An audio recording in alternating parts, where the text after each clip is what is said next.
What's up? Oh, jeez. I'm dying. No, just joking. What's up, everybody? It's that guy, once again. And this is the second video in the series of the team analysis.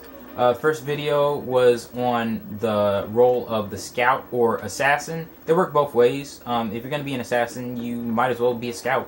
Because, you got to inform your teammates. But in this video, I'm going to be going over the most common role. Now, this is a role people don't even claim. Like, a lot of people don't even use this type of terminology for this game. But nevertheless, the role I'm going over today is the assault role. Now, of course, like I said before, many people use the assault role. And what does that look like? Well, your assault, and actually, let me pull back a little bit. This is something that I didn't address in my last video about roles on the team. The significance of the teammates. These are the objectives of every single role in the team. So with the assassin / scout, if they aren't alive for most of the game, then there's no point. Look at it like this. If it's their job to get information and take people out, like silently, and they keep getting splatted over and over, then they shouldn't even be filling that role. They should be filling the fighter role. Now that gets on to the fighter. The fighter, their role is to be impactful. If they aren't making an impact, then there is no point to them being around. Example, let's say you're a fighter and you get the average kill. The average, a good average. Now a good average is something like 8-5. That's what good people people get at this game. That's what they usually get if it's balanced teams, 8-5. Yeah, you got a lot of kills, but you notice maybe that you lost a game. It's what happened? Everybody got the average, so what happened? If you're just splatting the guy on the sidelines and not actually defending the objective or taking the objective, then there's no point in being a fighter. And that's another thing. You also want to secure the objective. Now, the assassin should push the objective. Let's say you're on it's tower control. One moment.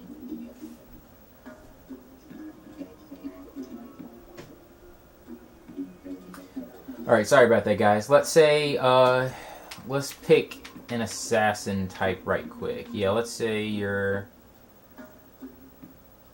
Luna Blaster, right? And it's tower control. You want to be on the tower because it's easier for the Luna Blaster to hit something than, let's say, Jet Squelcher. If somebody just jumps on you. And example, let's say this guy is coming up to you with a roller. And 9 times out of 10, the roller's taking you out, taking out everybody on the tower. If you got Luna Blaster with attack up, then it'll probably be a dual exchange, which is good. And now, to combat that, the fighters need to be able to secure the objective. So the assassin holds the objective, or is doing the objective, i.e. grabbing the Rainmaker or holding the tower. And your fighters are the ones that protect the assassin. That's most of what you want to do as a fighter. You want to be able to protect your teammates. But not to a great extent, because the support is supposed to be protecting the teammates. And I'm going to get to that in a second. So, main objective to actually fulfilling your role as an assassin, just to sum it up, if you're dying constantly, there's no point in being a scout or an assassin. There's no point.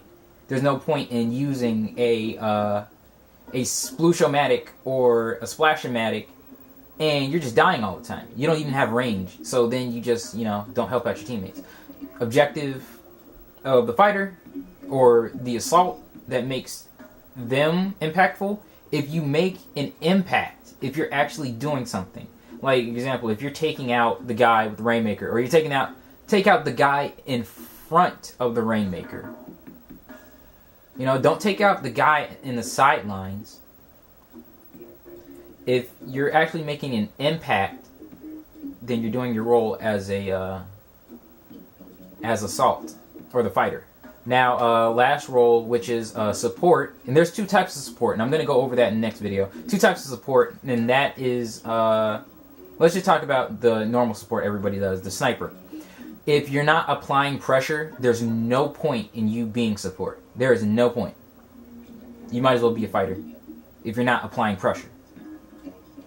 But anyways, what does that look like for the fighter? Like, when it comes to the fighter or the assault, there is like so many weapons like you can use. You can use the 52 cal deco.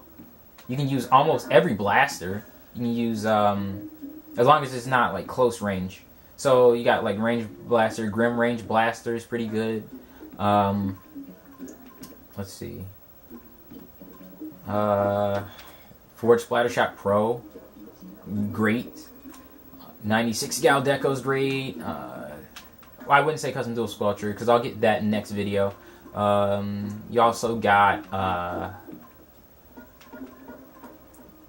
no, not 96 cal. Again, I'm gonna get into that next video. You got your bamboozlers, like all of them. They're good. Like assault weapons. They can be good assault weapons if you're doing it right. The N-Zaps, all of them, they're pretty good. Well, not all of them, because some of them can fill the role as assassin. For example, my personal favorite, the M785. You can use that to scout out with the echolocator. But I'm gonna go ahead and show you guys sort of field conduct when being a fighter. So, as a fighter, I believe I was, telling like what you're supposed to do during. Oh man, the map's changed. Sorry about that. I believe I was telling you guys how to be effective out in the field. So I'll do that for the fighter. And just a recap for the assassin or the scout, you want to make it so your team can get out in the field fast. For a fighter, you want to make sure that you establish the zones. Now, what do I mean by that? You want to make sure that there's enough space, and I'll show you guys that in a moment. I'm going to get into a battle. Actually, Mahi Mahi's a great. Actually, both Mahi Mahi and Kelp Dome are great for this demonstration. What was I saying? You want to establish the neutral. And the only people that can establish the neutral are the fighters. Now, what is the neutral? The neutral is making sure you have at least 50% of the map in your color. You want to make sure you get that. So, your scout, what they're doing is they're pushing ahead forward and hiding. You want to make sure the enemy does not see you. Then the fighters will come behind and establish the neutral. So if I was using this weapon as assassin, I'd be using the Seeker a lot. Right now, as you see, I'm not going for the enemy. I'm just putting ink down. And we actually have a good amount of map. We have over 50%. Oh, it just died. But it's all about impact. You made somewhat of a good impact, but regardless. Now,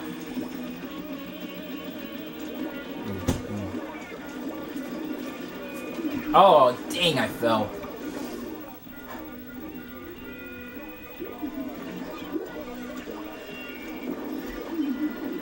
Please don't hit me. Don't hit me.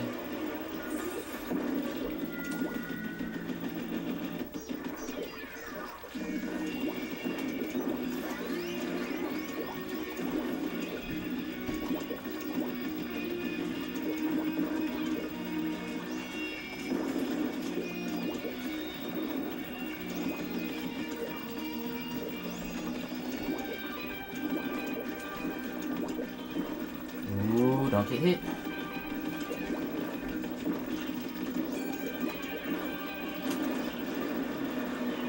Come on, hurry up.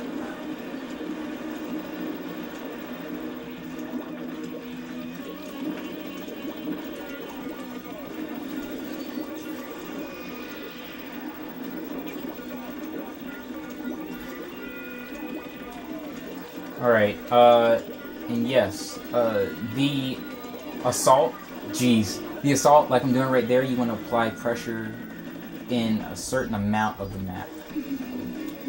You don't want to overextend like I did there, because, boom, got killed.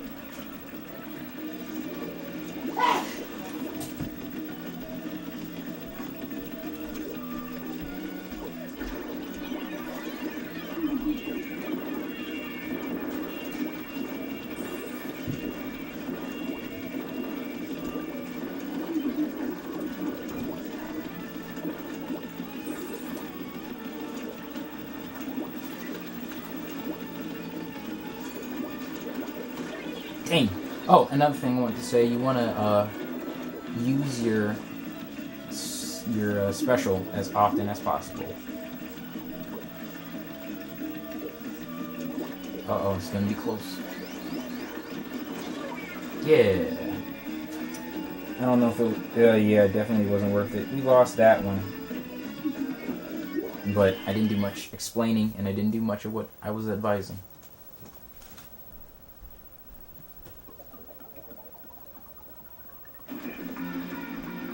What? Guys, look at the map. There's no way we won that. Like, look at this map. There's no way we won. Whatever.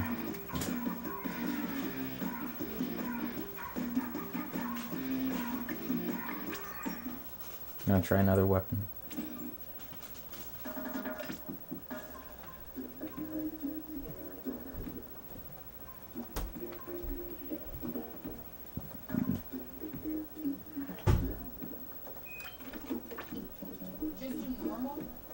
Yeah, sure, I'll do that.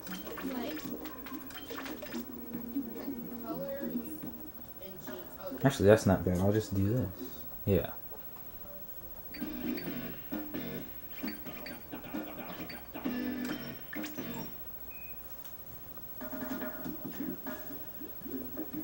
Now, assaults, what's going to make them ultimately successful is if they have good support.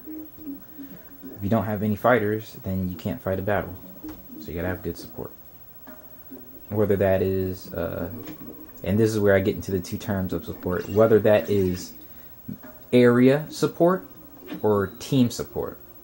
And like I said, I'm going to get into that next video. But you want to make sure anytime you get your special, especially your fighters, anytime you get your special, you want to immediately use it.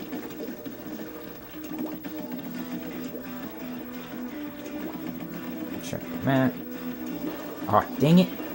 Yeah, I got him. That wasn't smart. So you want to keep your distance. I mean, that's easy for me to say when that was a ink brush, but, you know, regardless, you want to keep your distance. Oh, that's not good. Got him. Okay.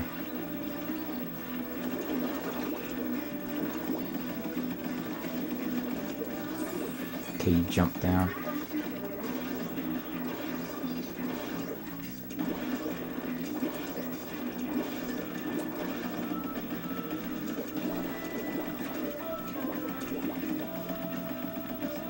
See, right now I'm just holding off an area. Oh, no. Yes. Yeah, right now I'm just holding off an area. They're not being very smart. And they won't even let me finish. I'm just holding off an area. I'm not even going forward. That's because the rest of my teammates have where they need to hold. And that's what you want to do as a fighter. You want to have a certain area. Just hold a certain area. And then whenever, well, when it comes to turf war, you want to hold a certain area. And you just have to find out where it is you need to stay. And so this is a good area because This is a good area because we got people coming from behind right here. And people coming... Ooh! Yeah, these guys definitely aren't good. I wonder if I'm actually going against S ranks. But regardless...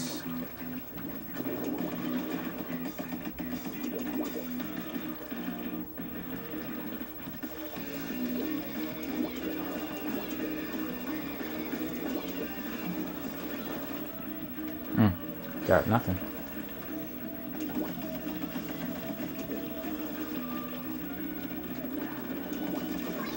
Yep.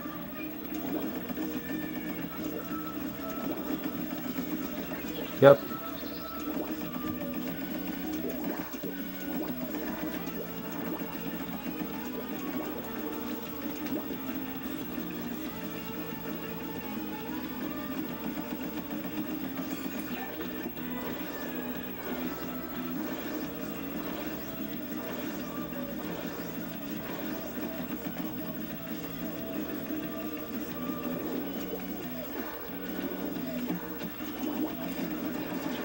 Goodbye.